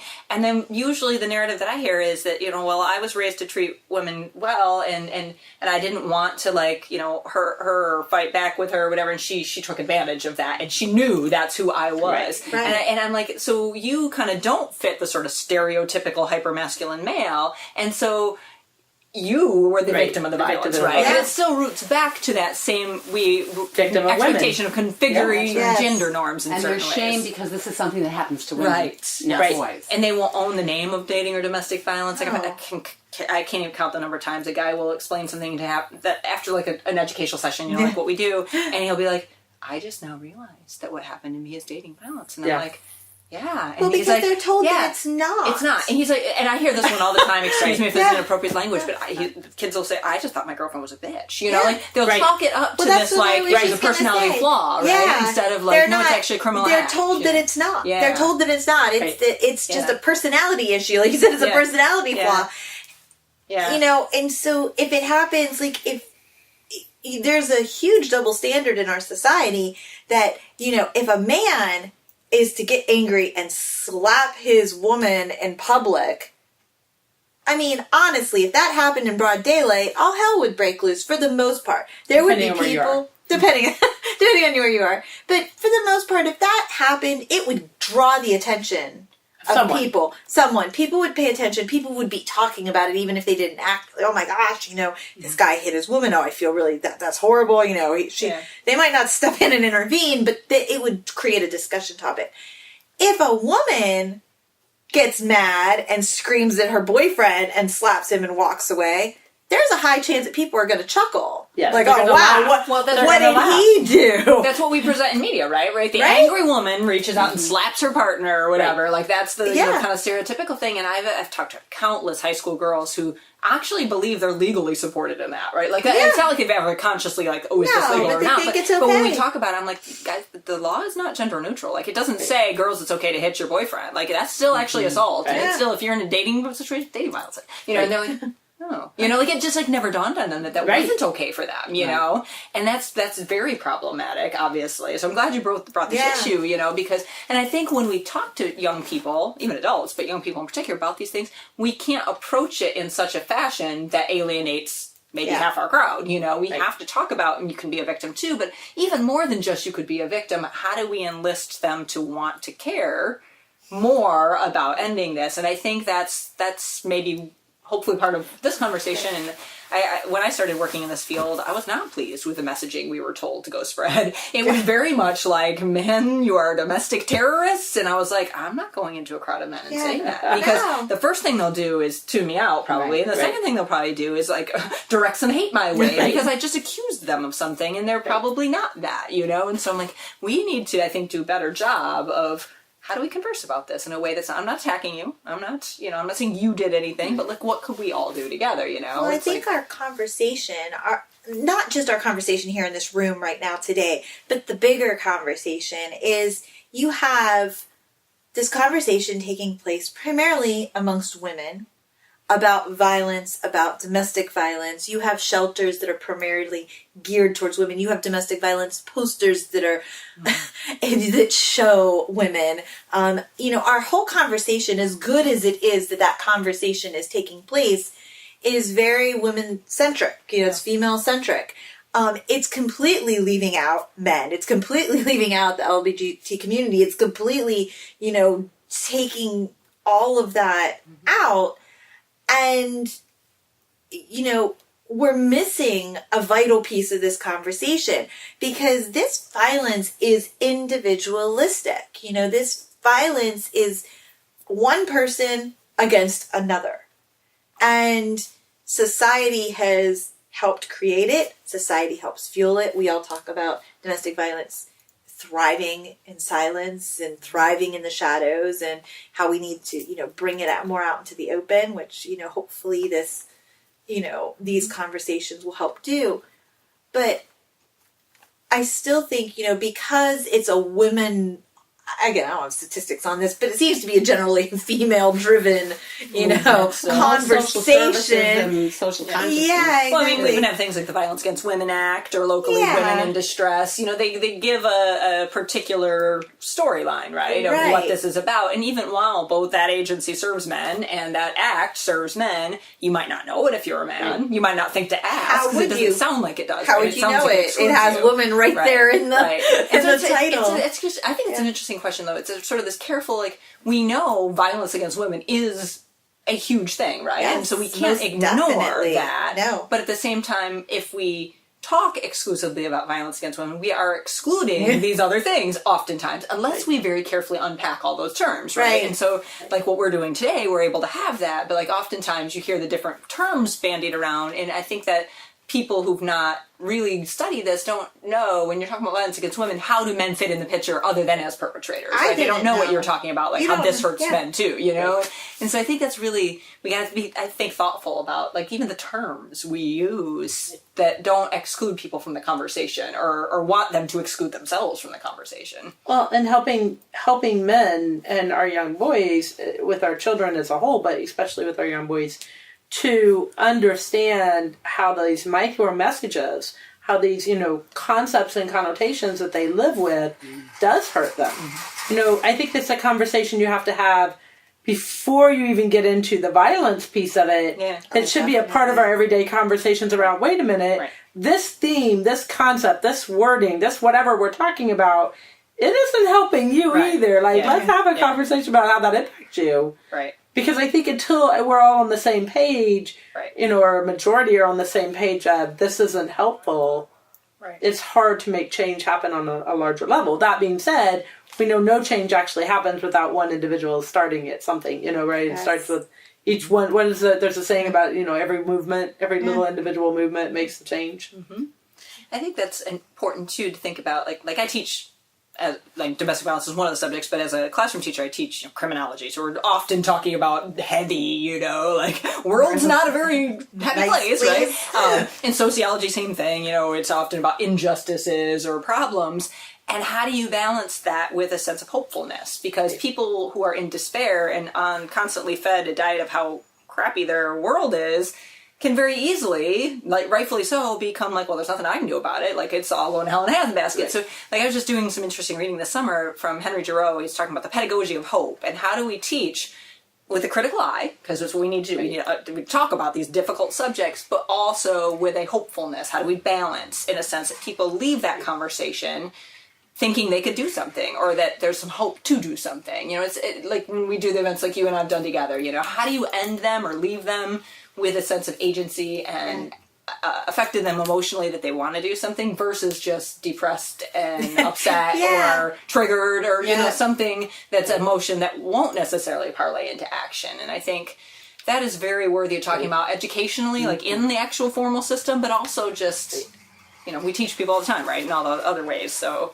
and to teach that hope both individually and in larger context, right? How do we, and to me, hope is rooted in empowerment, right? So how do we empower? How do we give individuals and groups that sense that, they can make a difference and they do make a difference? That's right. And the truth is that they won't make a difference unless they do it. Like, it takes an individual, it takes a small group to make that change actually happen. Right. No change ever occurs in, one large group all working together all of a sudden. It doesn't happen. Right. I think that's really important too, in kind of cycling back even almost to media, in the way that our media doesn't tell very well. It does sometimes tell, but not very well, and not to the extreme that it could.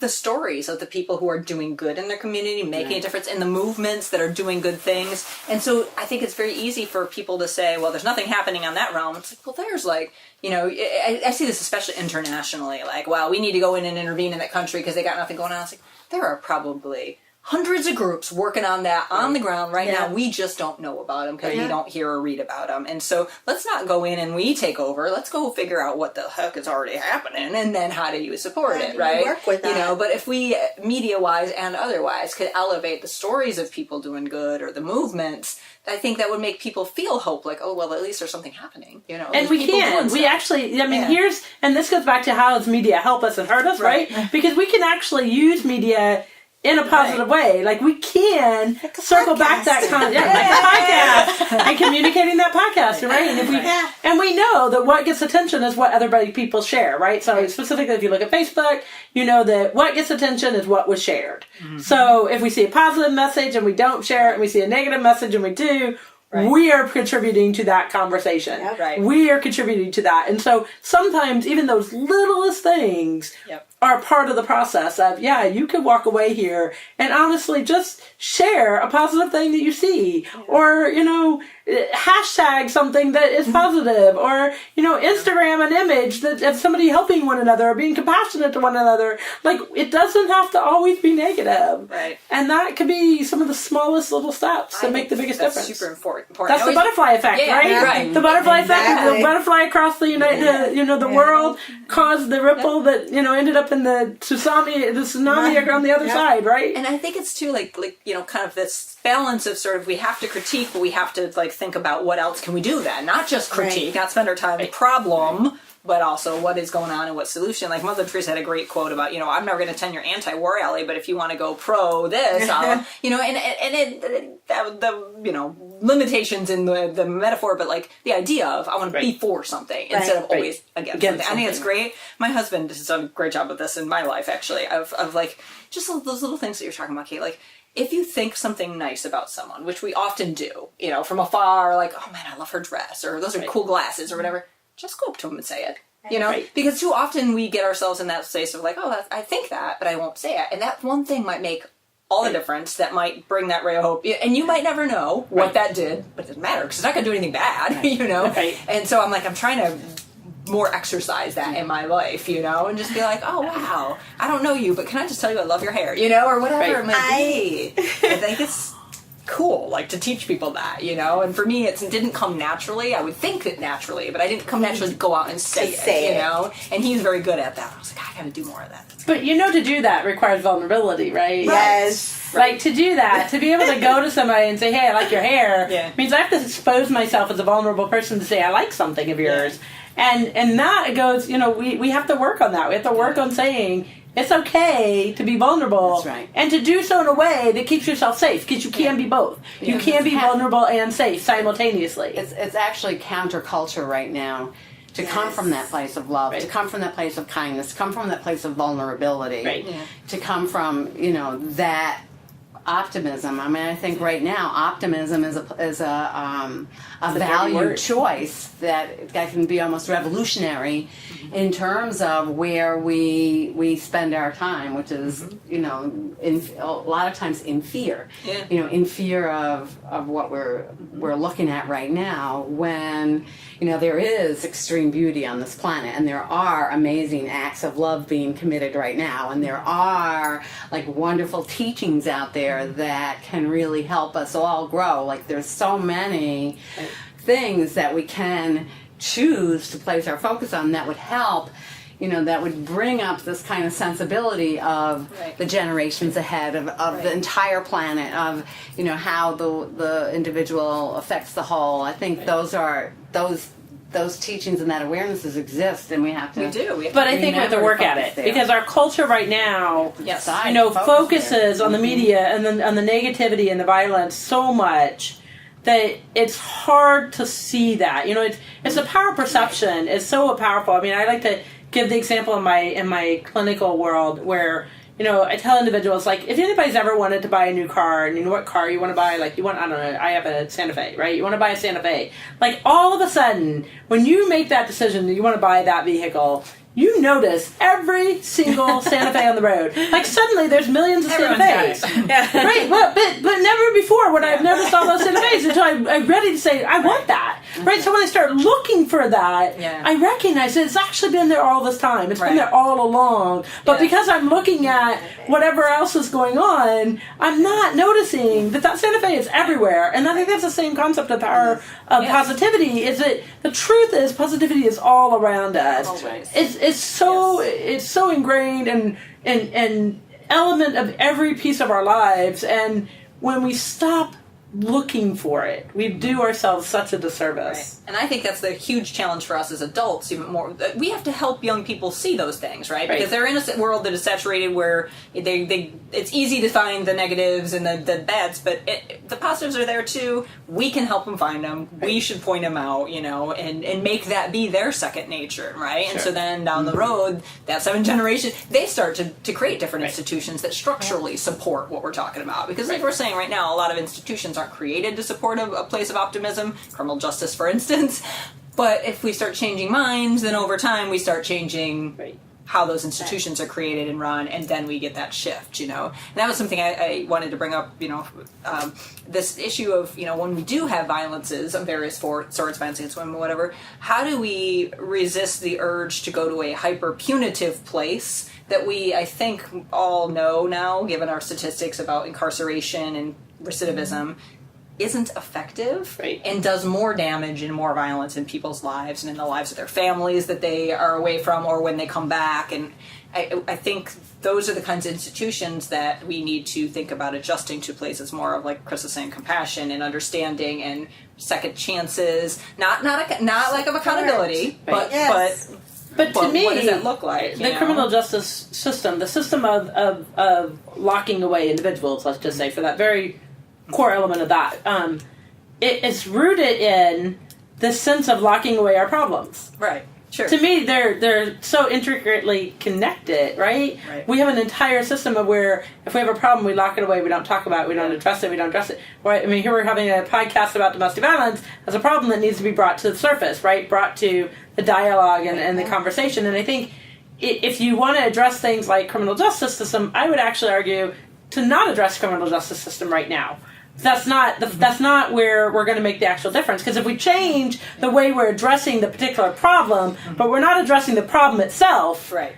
It's superficial, it's surface, it's a Band-Aid approach to the underlying rooted issue. Well, it's interesting to think about, how endemic in our culture we use a sort of deprivation model of changing people's behavior, right? Like, I'll take away your recess and that'll fix you, or I'm going to throw you in prison and that'll fix you, and how stick versus carrot, right? How infrequently it works, Right. and only on a very small, certain type of personality is it effective, but yet we love the hell out of that model, and it's like... We just go for bigger sticks. Yeah! Well, bigger and bigger sticks, right? That's something Kris and I were talking about before we started our formal conversation, this peace rankings that I mentioned that comes out every year, and how the U.S. ranked 114 out of 163 in 2017, and one of their main things is all these various measures of institutional violence that we have in our country, right? And that we incarcerate more people than ever. We have the biggest military. We have, more high school dropouts than most, and so it's like all these like measures that suggest to us that we are thinking about these things all wrong, and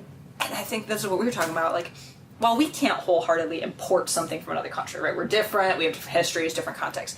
We are very, I think, in our country, loath to even consider what other people are doing. It's sort of like, oh, well, we're the U.S. and we've got this. And it's like, well, we kind of don't got it, So, like, if you're that badly, so maybe you want to look at, okay, so Sweden's doing some interesting things with their prison system. Is there anything there we could think about, Or Finland's got some great educational systems, so what are they doing differently than us? It's and is there interesting, some though. This goes back to what you were saying earlier I mean, it's not the same exactly, but you're saying, we're so rooted in how things are done. Mm-hmm. And that goes all the way down from a governmental, federal level to an individual, personal level. We are so rooted in how things have to be and how they are done and what structures them that it's like we don't see all the Santa Fe's. We don't see all the options. I was going to say, our culture is rooted in pride, right? Yes. Like, pride is, let's be clear, pride is a very key concept of our culture, right? We are the USA. Yep. We are... And here's what I truly believe is, the USA is amazing. Yeah. As the United States, we have done some amazing, awesome things. But when we get to the point that we can't also say... Because to me, true leaders, true amazing people are the ones who say, I'm really good at this, and this is where I need to get better. Yep. Right? This is where I can say, wow, okay, you know what? Because we're the best, we're going to be the best. And that means we're going to listen to what's working wherever it is to be the best, right? Because to me, that's being the best is learning from others. I mean, we know leadership, and when we look at leadership and marketing information, we finally started to see in leadership skills now, the best CEOs, the best leaders are the ones who say, wow, this person's really good at this, and this person's really good at this, and I don't have to be the best at everything. Right. I just have to bring the best people along with me. Absolutely. And that's what a true leader is. And so I would love to see our country get to that place where we say, we are the best because we're bringing the best people with us. Right. And I've been bringing this up, and it's interesting because in the process of doing this whole podcast series, I've, tried to integrate, and I expressed this to you all earlier, just this understanding for listeners to understand, where did this all come from? Why are we even doing this podcast? Why are we talking about taboo topics? And a lot of how I got to this point was rooted in my personal history.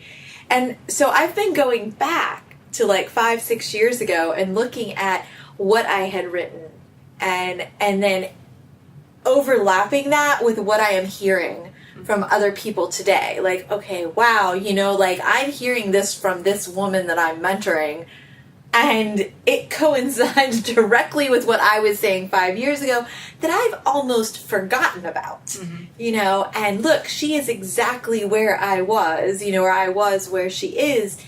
And a lot of that was the fact that I was stuck in a mentality. Now, it wasn't necessarily pride, but I was stuck in a mentality and how I believed society saw where I was.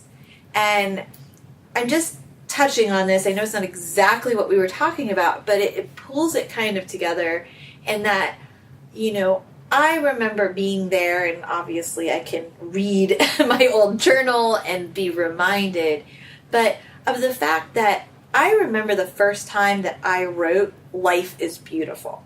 Like, that was how I ended one of my entries.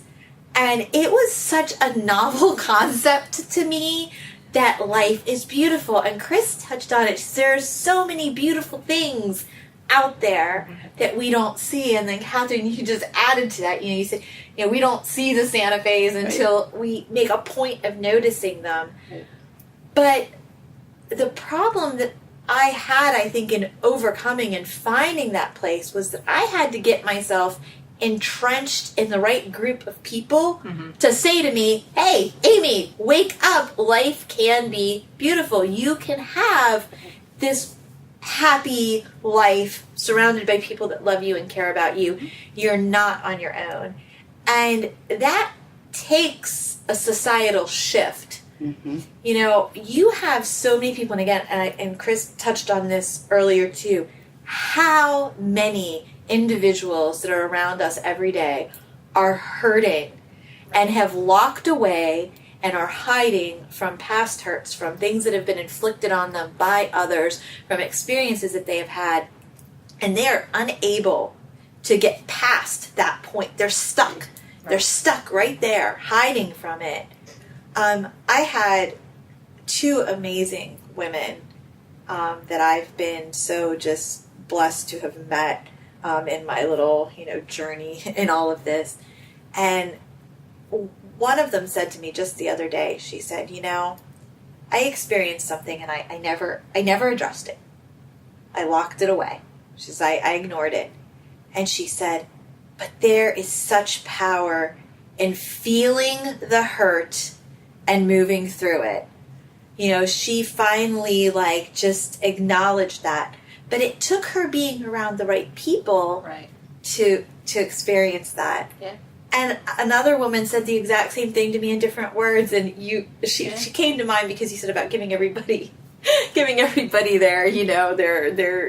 compliments. Yeah. Right. And she said, I felt so bad about myself for so much of my life. She says, but now, I go through the world telling everybody what I love about them. And she's such a beautiful soul. Yeah. So, I think my hope is that in having these conversations, we can keep pulling this information out and unpacking the verbiage and having a dialogue about the realities of what's going on, and that other people can see that this is something you can talk about. It doesn't have to be, Katharine and I talked about this, it doesn't have to be something that is depressing and sad and miserable. It sucks. We go through things that aren't good. But when you talk about it, there is a sense of freedom. And when society is willing to talk about it and acknowledge it, then you are helping others find their freedom instead of having them feel alone. I have this saying right there on the wall, standing in the light doesn't require a sturdy spine, just a courageous soul willing to turn and face the sun. Yes. Right?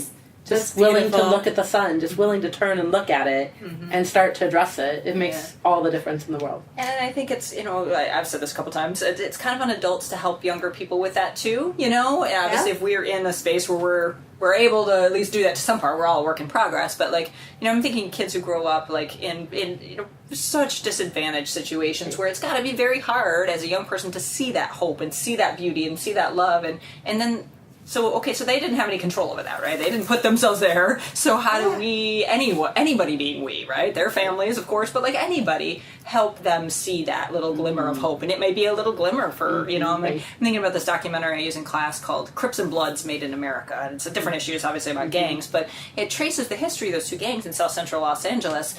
And it's a fascinating documentary. You can see it on YouTube and Netflix if you're interested. But it talks about how these gangs were social gangs initially. And they formed out of racist exclusivity, where young black men wanted to be in the Boy Scouts and other clubs and they weren't allowed, and so they formed these social clubs. But then over time, as they got further marginalized in society and further segregated and less jobs and less this and this and this, the gangs took on this new function and whatever. But they were talking in this documentary, it always moves my students who are, they're college students, so they at least have some degree of privilege, right? They made it to college versus others who do not. And it blows their mind to be like, experts have said these kids in South Central Los Angeles suffer the same kind of PTSD as Iraq War veterans. Many of them live in a 3-block radius, and they don't ever get out of it. And so I'm thinking of these kids, and I'm like, okay, so it'd be hard if you're that kid to see a lot of hope in your life, right? Because it looks pretty bleak. So then that's on other people to help find a way that you can pull out whatever that is, whatever that nice thing is about the kid, or to help mentor it, whatever. And I think we too often throw away those kind of populations, like, well, yeah, that part is hopeless. And it's like, well, you're right, Kris. Nothing's hopeless, Right. But I just think it's important to acknowledge that, some of us do have more opportunity to be in those spaces and to have people point them out to us, and like you were saying, I mean, it's a journey of, being around the right people who can help you find, your spot, but... And I think the more of us that are willing and able to have this conversation, then the more people at the end of the day can ultimately be helped. And, I don't like to be a retroactive type of person. I'm very proactive in my approach to just about everything. And, I think the more that we are talking about it, the more people we can help avoid becoming another statistic. And the more people that are not part of that population that have, just like anything else, if you're not part of that population, but you're willing to educate yourself and have a better understanding, then you are better able to support those that are struggling to get beyond where they're stuck. And ultimately, at the end of the day, it creates a much happier, more loving, more compassionate society that we can all live in together. And, I'll never be one of those people that says, oh, I just want world peace. Yeah, that would be great, but I realize that that's probably a far stretch. But we can start with just being kind to one another at a more basic level. So we pretty much have run up against our clock completely and totally. But I just want to give you all just a minute or two. If there's any takeaways that you want to add to wrap up our conversation, Katharine, is there anything you want to... I loved your takeaway with the quote. So I think for me, the key in our conversation was really violence against women is violence against everyone. Yes. And so the more we can work towards teaching and illustrating and role modeling compassion and respect in our everyday lives, because sometimes it really starts with our everyday lives, and that's really where the difference is. And so I really appreciate, like Lauren, you were saying about making sure we walk away with this podcast with not just what the problem is, but what the solution is. And so that's what I would say is the solution today is to do one thing every day, as many things as you can, but at least one thing towards positive respect and compassion. Love it. Kris? Yeah, I agree with Kat. I think it boils back down to mutual respect and to an understanding that we are all connected, and violence against any segment of our population is violence against all of us. And, the spiritual principle of oneness and love and compassion, to me, is kind of fundamentally the value that I would like to see us emphasize and looking towards the beauty, the things we have to be grateful for, the things that we have in common, to me is like the foundation. And of course, bringing back the feminine sensibility and not denigrating the feminine, because I feel like the denigration of the feminine is also core to what we're experiencing globally. I agree, and I'm looking, people who are listening don't get to see what's the beautiful setting we're in, but there's another great quote in this room that says, be your own kind of beautiful, and that kind of resonates with me as we're talking about, the others and how we other people and how we dehumanize other people through media, but through all these other ways that we do it, and through them, microaggressions and micro things that we do, and how we really need to take a step back and say we all have our own kind of beautiful. And I think even with, we talked a little bit about like feminism and whatever, even within those kind of movements, we have othering, and we have you have to look this way or act this way to be a feminist. And I think we need to just move ourselves away from those spaces and say we're all our own kind of beautiful, and we can all work this through, And so I think that this, to me, that's a big reminder of our conversation. Great. Well, thank you all, ladies, for your contribution today. I thoroughly enjoyed this. 2 hours goes by fast. Thank you. I told you the time will get away from you. So thank you for all coming and being here. I look forward to more of these in the future. And thank you to all of our listeners for joining us today. I hope you got some great takeaways from it, and we look forward to seeing you next time.